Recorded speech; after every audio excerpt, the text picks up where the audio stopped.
हाँ जी, नमस्कार दोस्तों। आज अपने संविधान सभा की जो अपनी कड़ी चल रही थी उस कड़ी में शुरुआत करते हैं। तो कल अपन लोगों ने पढ़ा था, संविधान सभा की बैठकों के बारे में पढ़ लिया था। भी संविधान सभा की 5 बैठकें आयोजित हुई, ठीक है। 9 दिसंबर, 10 दिसंबर, 11 दिसंबर, 12 दिसंबर और 13 दिसंबर को, ठीक है। अब संविधान सभा की जो बैठकें आयोजित हुई, अब उसके बाद में अपन लोग बात करते हैं अम्बेडकर का निर्वाचन क्षेत्र। किसकी बात करते हैं? अंबेडकर का निर्वाचन क्षेत्र, अंबेडकर का निर्वाचन क्षेत्र, ठीक है। संविधान सभा की कड़ी में अपना अगले टॉपिक है अंबेडकर का निर्वाचन क्षेत्र, ठीक है। तो अंबेडकर का निर्वाचन क्षेत्र के बारे में बात करते हैं तो याद रखना, हमने बात करते हैं भीमराव अंबेडकर की। तो भीमराव अंबेडकर की बात करते हैं तो याद रखना भीमराव अंबेडकर के बारे में बात करते हैं तो अंबेडकर साहब संविधान सभा के मतलब बात करें संविधान सभा में शामिल होने के लिए बॉम्बे प्रांत की पूना सीट से, कहां से? बॉम्बे प्रांत की पूना सीट से। बॉम्बे प्रांत की, वर्तमान का मुंबई और उस समय था बॉम्बे, तो बॉम्बे प्रांत की पूना सीट से क्या लड़ते हैं? निर्दलीय उम्मीदवार के तौर पर चुनाव लड़ते हैं। निर्दलीय उम्मीदवार के तौर पर क्या लड़ते हैं? चुनाव लड़ते हैं, ठीक है। निर्दलीय उम्मीदवार के तौर पर क्या लड़ते हैं? चुनाव लड़ते हैं। तो याद रखना भीमराव अंबेडकर संविधान सभा में शामिल होने के लिए बॉम्बे सीट की, यानी अपनी बात करें बॉम्बे प्रांत की पूना सीट से निर्दलीय उम्मीदवार के तौर पर चुनाव लड़ते हैं। और इन चुनाव में होता क्या है? इन चुनाव में अंबेडकर जी की हार हो जाती है। क्या हो जाती है? अंबेडकर जी की हार हो जाती है, ठीक है।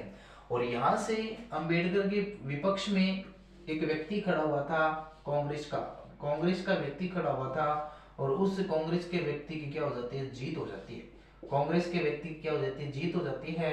और इन्हीं संविधान सभा में शामिल होने के लिए अंबेडकर साहब जी की हार हो जाती है। और उधर होता क्या है कि जैसे ही अंबेडकर जी की हार हो जाती है तो मुस्लिम लीग को क्या आ जाती है? अंबेडकर साहब पर दया आ जाती है।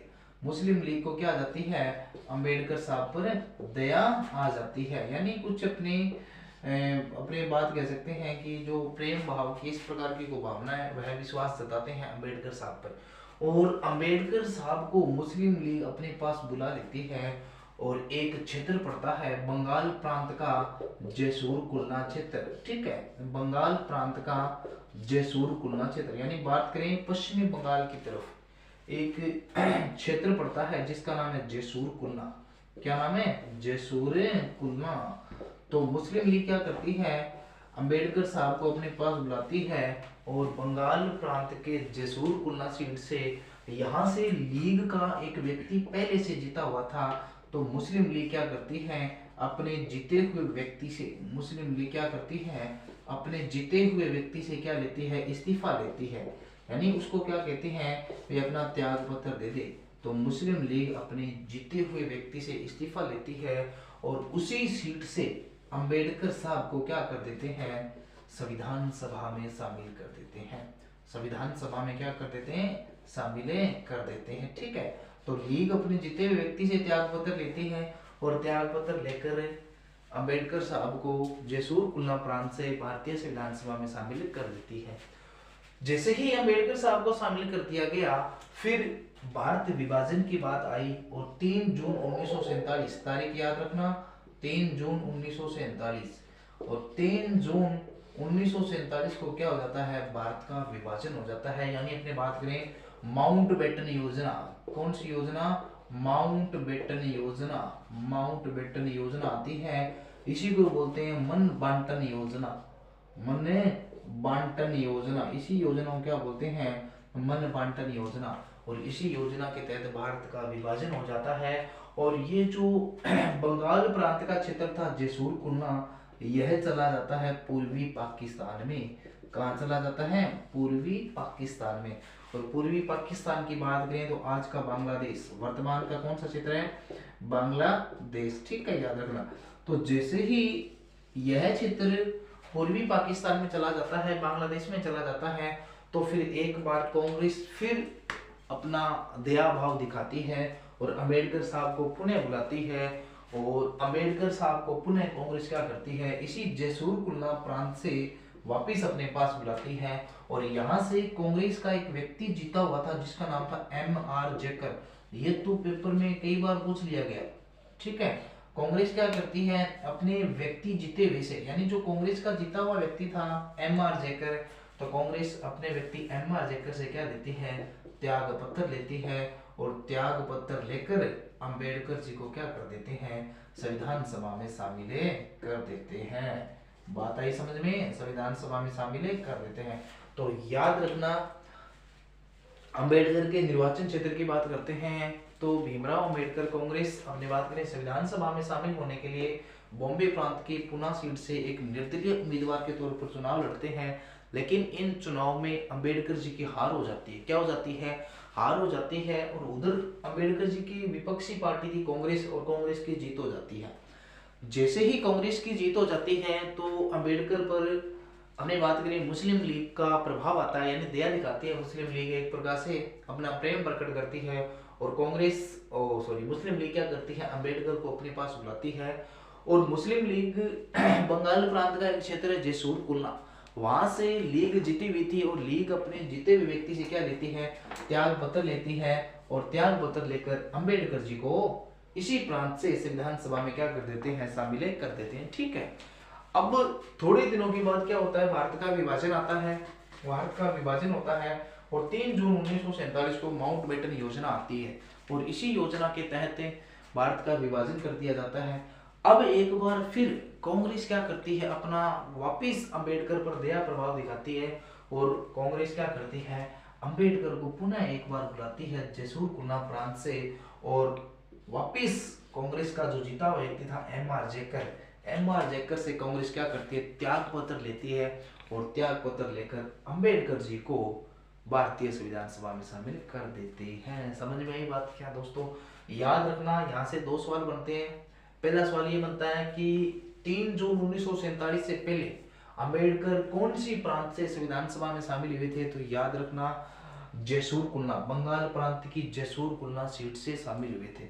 और फिर बात करें कि 3 जून 1947 यानी माउंटबेटन योजना के बाद कौन सी सीट से शामिल हुए थे? तो बॉम्बे प्रांत की पुणे सीट से।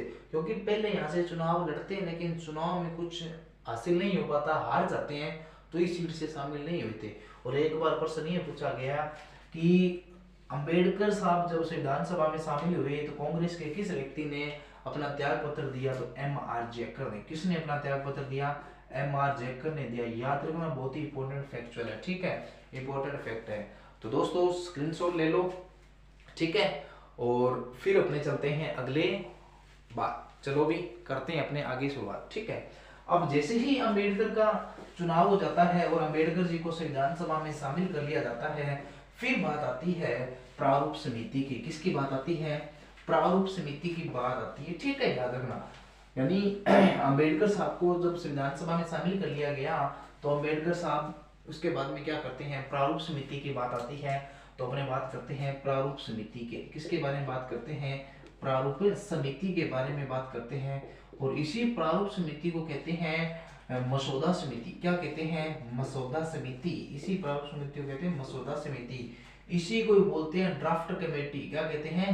Draft committee. और इसी को एक बार एग्जाम में पूछा गया कि पांडुलेखन समिति, कौन सी समिति? पांडुलेखन समिति के नाम से किसे जाना जाता है? यानी पांडुलेखन समिति का अध्यक्ष कौन था? तो याद रखना, डॉक्टर भीमराव अंबेडकर थे। समिति एक ही है, उसके नाम अलग अलग है। प्रारूप समिति है, इंग्लिश में कहते हैं ड्राफ्ट कमेटी कहते हैं, हिंदी में मसौदा समिति कहते हैं। और फिर बात करें पांडुलेखन समिति कहते हैं, ठीक है। बात करते हैं इसी प्रारूप समिति की। तो याद रखना, इस प्रारूप समिति का गठन होता है, याद रखना, इस प्रारूप समिति का गठन है सत्यनारायण सिन्हा की सिफारिश पर। किसकी सिफारिश पर है? सत्यनारायण सिन्हा की सिफारिश पर। एक व्यक्ति है जिसका नाम है सत्यनारायण सिन्हा। तो सत्यनारायण सिन्हा की सिफारिश पर इस समिति का क्या किया जाता है? गठन किया जाता है। इस समिति का क्या किया जाता है? गठन किया जाता है, ठीक है, याद रखना। यानी सत्यनारायण सिन्हा की सिफारिश पर इस समिति का गठन किया जाता है। याद रखना, इस समिति का गठन होता है 29 अगस्त 1947। इस समिति का गठन कब होता है? 29 अगस्त 1947 1947 इस समिति का गठन कर दिया जाता है। और अगले ही दिन बोले तो 30 अगस्त 1947, 30 अगस्त 1947 को अंबेडकर साहब को क्या बना दिया जाता है, इस समिति का अध्यक्ष बना दिया जाता है। याद रखना 29 अगस्त 1947 को तो प्रारूप समिति का गठन होता है और 30 अगस्त 1947 को डॉक्टर भीमराव अंबेडकर को इस समिति का क्या बना दिया जाता है, अध्यक्ष बना दिया जाता है।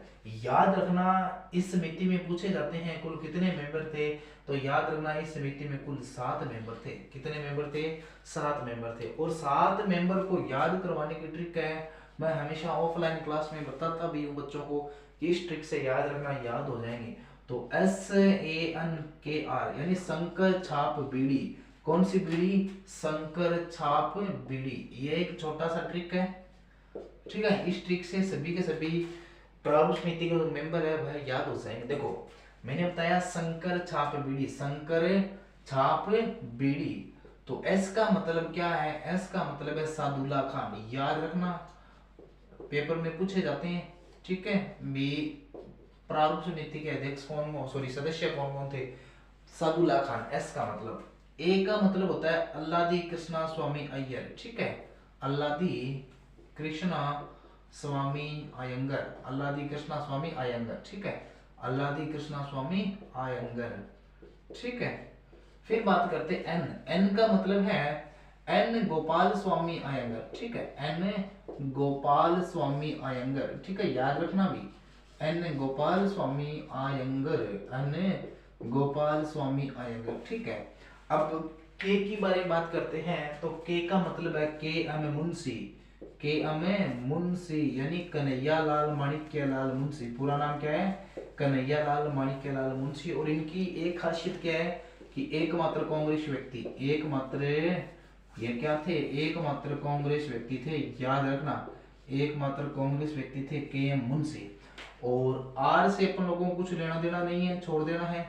छाप का मतलब भी कुछ नहीं, इसको छोड़ देना है, ठीक है। याद रखना। अब बी और डी के बारे में बात करते हैं, तो बी का मतलब है बीएल मित्र। क्या नाम है, बीएल मित्र।